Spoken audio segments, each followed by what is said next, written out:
आइए व्यूवर्स, आपको शेयर कराते हैं यूसी करोड़ी का जो मेन रोड है। यूसी करोड़ी जैसा कि आपके इल्म में है, ये तमाम अगरोर और तनावल की यूसीज़ में से सबसे बड़ी यूसी है, जिसमें तकरीबन मेरी मालूमात के मुताबिक कम व बेश 123 गाँव हैं और यहाँ हज़ारों की आबादी है।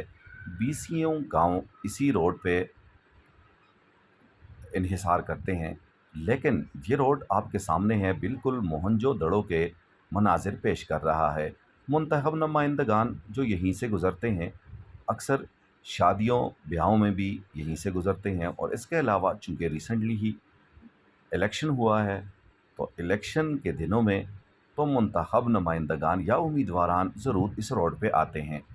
और जब वो वोट मांगने आते हैं तो उस टाइम पे तो उनकी बड़ी बड़ी बातें होती हैं, और जब उनकी बातें बंदा सुनता है तो यही लगता है कि वो इस रोड को हमारे लिए जन्नत नज़ीर रोड बनाएंगे। यहाँ कारपेटिंग होगी और हमारे बच्चे, हमारे बुज़ुर्ग और हमारे बीमार जो है वो आराम से सफ़र कर पाएंगे।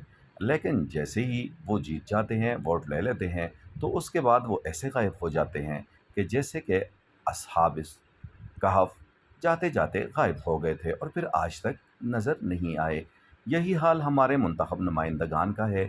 चूँकि ये सारे रोड्स वग़ैरह ये उन्हीं का काम है, लेकिन क्या मजाल कि वो इलेक्शन जीतने के बाद इस तरफ का रुख भी कर लें।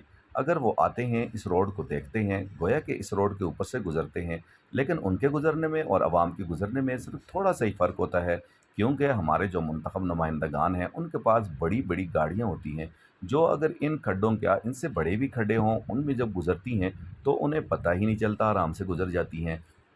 हम आप गरीब आवाम, पहले तो ज़ाहिर सी बात है कि हम लोगों के पास गाड़ियाँ ही नहीं हैं। अगर गाड़ियाँ होती भी हैं तो वो ऐसी हालत में होती हैं कि इन रोडों पे उनका चलना महाल होता है।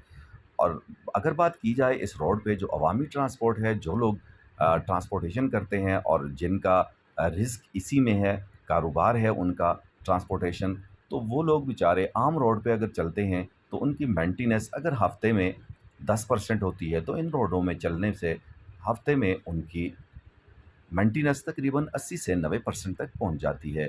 और महंगाई के इस दौर में उनका जीना बहुत ही दोबार होता जा रहा है। खुसूसी तौर पर आस न्यूज़ से बात करते हुए अवामी ट्रांसपोर्टर्स ने यह कहा कि अगर यही हालत रही तो शायद हम अपने चूल्हे भी ना चला सकें और बात फाकों तक आ जाएगी।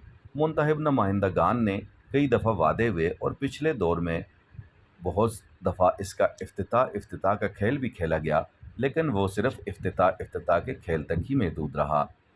और रोड अभी भी, अगर इस रोड पे आप गुज़रें तो रोड आवाम का मुँह चढ़ाता हुआ आपको नज़र आएगा। मेरी मुंतखब नुमाइंदगान से यही गुजारिश है, चूँकि आप लोग इस रोड पे गुज़रते हैं और रिसेंटली हमारे एमपीए साहब मल्हाड़ और इसी तरह खड़ियाला में एक प्रोग्राम हुआ था, इसी रोड से गुज़रे थे और लोगों ने जिस तरह हमेशा अपनी रीत रिवायत के मुताबिक एमएनएज़, एमपीएज़ मुंतखब नुमाइंदगान को रिक्वेस्ट करते हैं। चूँकि मैंने ख़ुद वो पूरा प्रोग्राम कवर किया था, वहाँ लोगों ने इस रोड का मामला उठाया और हमारे एमपीए साहब का कहना था कि बहुत जल्द इंशाअल्लाह इस रोड का सर्वे होगा और उसके बाद इसका काम शुरू हो जाएगा। लेकिन आवाम अभी तक इसी इंतज़ार में है कि कब इसका काम शुरू होगा और कब आवाम जो है वो सुकून की सांस लेंगे। इस रोड पे जब मरीज़ गुज़रते हैं और ख़ुसूसन जो बड़ी एज के बुज़ुर्ग लोग, बुज़ुर्ग मरीज़ जब इस रोड पे सफ़र करते हैं या वो बीमार हों, गाड़ी में उनको ले जाया जाता है, तो उनकी बीमारी कई गुना बढ़ जाती है। इस उम्मीद और दुआ के साथ अब हमारी वीडियो को शेयर करेंगे। इजाज़त दीजिएगा। अल्लाह हाफ़िज़।